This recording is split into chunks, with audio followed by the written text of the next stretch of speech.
নামাজের ওয়াক্ত হলে আল্লাহু আকবার থেকে লা ইলাহা ইল্লাল্লাহ পর্যন্ত আযানের এই বাক্যগুলো পাঠ করে মানুষকে আহ্বান করা হয়।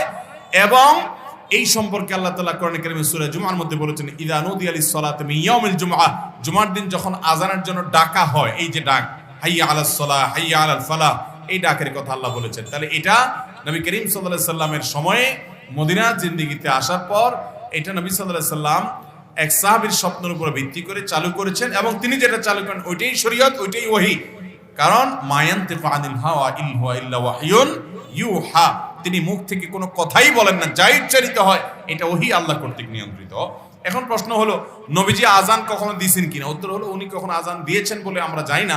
কেন আজান দেন নাই আল্লাহ ভালো জানেন। তবে তিনি যারা সারা জীবন ইমামত করেছেন, যিনি ইমামত করবেন তিনি আবার আজান কিভাবে দিবেন? যিনি আজান দিবেন একামত তাকে দিতে হবে। তো নবীজি সাল্লাল্লাহু আলাইহি সাল্লাম তো ইমামতই করেছেন, তিনি আবার আজান কোত্থেকে দিবেন? এই জন্য দিতে পারেন নাই। কিন্তু তিনি আজানের ফজিলত বর্ণনা করেছেন। কোন কাজ নবী সাল্লাল্লাহু আলাইহি সাল্লাম করেন নাই কিন্তু তিনি বলেছেন, তখন এই বলাটা প্রাধান্য পায়, কারণ তার জন্য বিশেষত্ব থাকতে পারে, তিনি নবী হিসেবে